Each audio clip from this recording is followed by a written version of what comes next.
এই পৃথিবীতে সব সময় দেখা যায় যারা ধর্মপথে চলেন এবং ন্যায়সঙ্গত আচরণ করেন তারা দুঃখে কষ্টের সঙ্গে দিন যাপন করেন, কিন্তু যারা অসৎ ও অধর্ম করে চলেন তারা খুব সুখে থাকেন। এক্ষেত্রে মানুষের মনে স্বাভাবিকভাবে প্রশ্ন উদয় হয় যে ধর্মপথে চলা মানুষগুলো কেন এত কষ্ট ভোগ করেন, কেন অধার্মিকরা এত সুখী হন। হয়তো আমরা অনেকেই জানি না যে এই ধারণা সম্পূর্ণ ভুল। আসলে ধর্মকে সম্পূর্ণরূপে না জানার ফলে এই বিভ্রান্তির সৃষ্টি হয়। শুনলে অবাক হয়ে যাবেন, দ্বাপর যুগে অর্জুনের মনেও এই একই প্রশ্নের উদয় হয়েছিল এবং তিনি এই প্রশ্নের উত্তর জানতে গিয়েছিলেন ভগবান শ্রীকৃষ্ণের কাছে। ভগবান শ্রীকৃষ্ণ এই প্রশ্নের উত্তরে কি বলেছিলেন?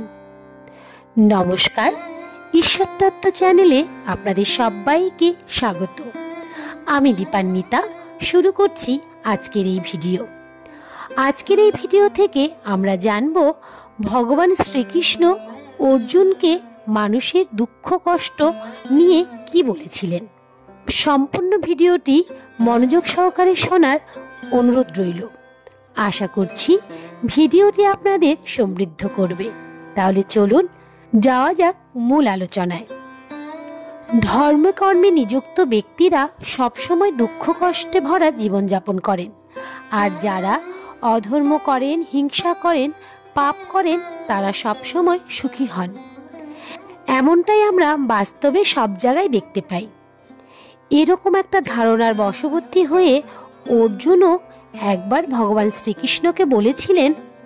ভগবত গীতায় লেখা আছে যে অর্জুন একবার ভগবান শ্রীকৃষ্ণকে জিজ্ঞাসা করেছিলেন, কেন সৎ এবং ধার্মিক মানুষেরা সবসময় দুঃখ কষ্টে জীবন কাটায়, কেনই বা অধর্ম অন্যায় করা ব্যক্তিরা সবসময় সুখ ভোগ করেন।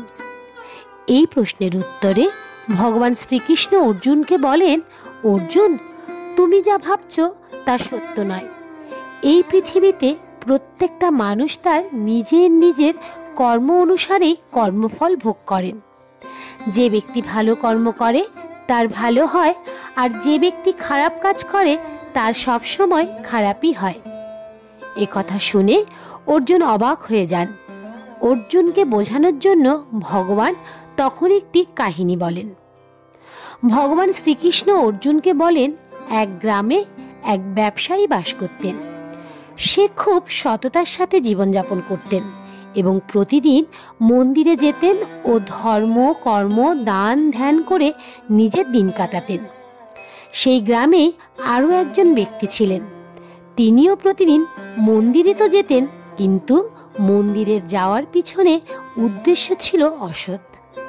ওই ব্যক্তি মন্দিরে যেতেন মন্দিরের বাইরে থাকা চটি, সম্পদ ইত্যাদি চুরি করার জন্য।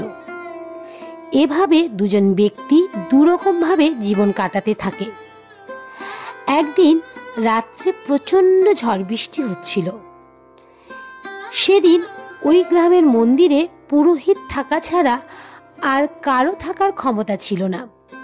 এই কথা ভেবে ওই অসৎ ব্যক্তি মন্দিরে যান এবং মন্দিরের পুরোহিতের চোখ বেঁধে মন্দিরের সমস্ত অর্থ সম্পদ চুরি করেন। এর কিছুক্ষণ পর মন্দিরে প্রবেশ করেন ওই ব্যবসায়ী। তিনি মন্দিরে প্রবেশ করেন ভগবানকে প্রণামের উদ্দেশ্যে। ওই সময় পুরোহিত ব্যবসায়ীকে ধরে রাখেন এবং তিনি ব্যবসায়ীকে চোর হিসাবে চিহ্নিত করেন। এরপর মন্দিরে আরও কিছু ব্যক্তি জড়ো হয়। তারা সবাই মিলে ব্যবসায়ীকে চোর ভেবে কথা শোনাতে থাকে। সেখান থেকে কোনো রকম বেরিয়ে আসেন ওই ব্যবসায়ী এবং রাস্তায় তার একটি অ্যাক্সিডেন্ট হয় এবং তারপর তিনি পঙ্গু হয়ে পড়েন। এরপর তিনি রাস্তা খুঁড়িয়ে খুঁড়িয়ে চলতে থাকেন। পথে ওই ব্যবসায়ীর সাথে দেখা হয় সেই অসৎ ব্যক্তির, যিনি মন্দিরের গয়না চুরি করেছিলেন। এত গয়না চুরি করে সেই চোর আনন্দে নাচতে নাচতে আসছিলেন এবং বলছিলেন, আজ তো বড় লাভবান হলাম, একসাথে এত অর্থ। একথা শুনে ওই ব্যবসায়ী সব কিছু বুঝতে পারেন এবং তিনি বাড়ি ফিরে এসেই ঘরের মধ্যে থাকা সমস্ত ঠাকুরের বিগ্রহকে ছুঁড়ে ফেলে দেন এবং ভগবানের উপর রাগ করে বাকি জীবনটা কাটিয়ে দেন। এই ঘটনার কিছুদিন পর দুই ব্যক্তিরই মৃত্যু হয়। মৃত্যুর পরে যমরাজের সভায় তারা দুজনেই উপস্থিত হন। ব্যবসায়ী নিজের পাশে ওই চোর ব্যক্তিকে দেখে রেগে গিয়ে যমরাজকে প্রশ্ন করেন, আমি সারা জীবন ধর্ম ও সৎ পথে জীবনযাপন করেও কষ্ট ও অপমান পেয়েছি, আর এই ব্যক্তি অন্যায় করেও প্রচুর অর্থ লাভ করেছে, কেন এমনটা হলো? এরপর যমরাজ ওই ব্যবসায়ীকে বলেন, তুমি ভুল ভাবছ। আসলে যেদিন রাস্তায় তোমার দুর্ঘটনা ঘটেছিল সেদিনই তোমার শেষ দিন ছিল, কিন্তু তুমি যেহেতু ধর্মের পথে সৎভাবে জীবনযাপন করেছিলে সেই কারণে তোমার কর্মফল হেতু তোমার আয়ু বৃদ্ধি ঘটেছে। অপরদিকে ওই যে ব্যক্তি, তার কপালে রাজযোগ ছিল, সে রাজা হতো, কিন্তু সে অধর্ম এবং অসৎ জীবনযাপনের জন্য সেই রাজযোগের ক্ষয় হয়ে গিয়ে সে সামান্য এক ধনের পুঁটুলি লাভ করেছে মাত্র। এই কথা শোনার পর ওই ব্যবসায়ী নিজের ভুল বুঝতে পারলেন। তাহলে বুঝতে পারছেন তো সবাই, আমরা বাস্তবে সবাই আমাদের জীবনের কর্মফলই ভোগ করি। তাই আমরা জীবনে যত কষ্টই পাই না কেন আমাদের ভগবানের প্রতি অবিশ্বাস করা উচিত নয় এবং অধর্ম অন্যায় করাও উচিত নয়। আমরা হয়তো ভাবি ভগবান আমাদের করা ভালো কাজ দেখতে পান না, কিন্তু সত্যি তো এটাই, ভগবান সমস্তটাই দেখতে পান এবং তিনি তাও দেখতে পান যে আমরা দেখতে পাই না।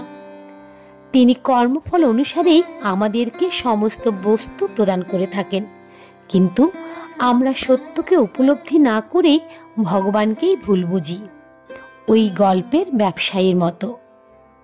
হরে কৃষ্ণ। তাহলে এ পর্যন্তই।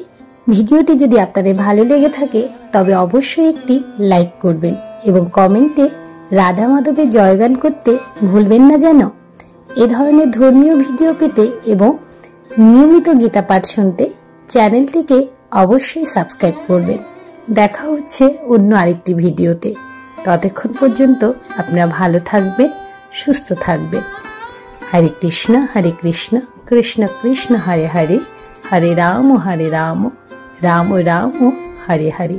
নমস্কার।